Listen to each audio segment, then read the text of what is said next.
अस्सलाम वालेकुम व्यूअर्स। वो स्कॉटलैंड का एक गरीब किसान था। खेतों की तरफ जाते हुए उसने चीखने की आवाज़ सुनी। आवाज़ की सिमत जाकर देखा कि एक बच्चा दलदल के एक जोड़ में डूब रहा है। दलदल में आप जितना ज़्यादा निकलने की कोशिश करते हैं, ज़्यादा तेज़ी से डूबते हैं। किसान ने उसे तसल्ली दी, पुरस्कून किया और दरख्त की एक शाख तोड़कर बच्चे से कहा, ये पकड़ लो, मैं तुम्हें खींच लेता हूँ। कुछ देर बाद बच्चा बाहर था। किसान ने उसे कहा कि चलो मेरे घर, तुम्हारे कपड़े साफ करा देता हूँ। लेकिन बच्चे ने कहा, मेरे वालिद परेशान होंगे, और दौड़ लगा दी। अगली सुबह एक शानदार बग्गी किसान के घर के सामने आकर खड़ी हुई। एक रौबदार शख्सियत बग्गी से निकली जो काफ़ी रईस लग रहे थे। उन्होंने किसान का शुक्रिया अदा करने के बाद कहा कि मैं आपको क्या सिला दूँ, क्योंकि आपने मेरे बेटे की जान बचाई है। गरीब किसान ने कहा, शुक्रिया जनाब, लेकिन मेरी जगह कोई भी होता तो यही करता। मुझे किसी सिले की तलब नहीं। बहुत इसरार के बाद भी जब किसान ने कुछ कबूल न किया तो जाते जाते उस रईस की नज़र किसान के बेटे पर पड़ी।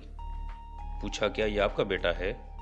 किसान ने मोहब्बत से बेटे का सर सहलाते कहा, जी जनाब, ये मेरा बेटा है। रईस ने कहा, एक काम करते हैं, मैं इसे अपने साथ लंदन ले जाता हूँ, इसे पढ़ाता हूँ। बेटे की मोहब्बत और मुस्तकबिल का सोचकर इस पेशकश पर किसान राज़ी हो गया। इसका बेटा लंदन चला गया, खूब मेहनत के साथ तालीम हासिल की और इतना पढ़ा कि आज दुनिया उसे अलेक्जेंडर फ्लेमिंग के नाम से जानती है। वो फ्लेमिंग जिसने पेंसिलिन ईजाद की, वो पेंसिलिन जिसने करोड़ों लोगों की ज़िंदगी बचाई, वो रईस जिसके बेटे को किसान ने दलदल से निकाला था, वही बेटा जंग अजीम से पहले एक बार फिर अस्पताल में ज़िंदगी और मौत की कश्मकश में था, और इसी फ्लेमिंग की पेंसिलिन से इसकी ज़िंदगी बचाएगी। वो बगी वाले रईस रॉड वुल्फ चर्चिल थे, और दलदल में फंसने वाला उनका बेटा विंस्टन चर्चिल था।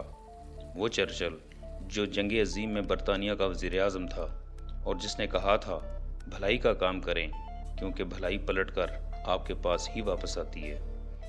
व्यूअर्स, मज़ीद इस तरह की इंफॉर्मेटिव और इंस्पायरेशनल वीडियोज़ के लिए मेरा चैनल लाजमी सब्सक्राइब करें। आपका बहुत बहुत शुक्रिया।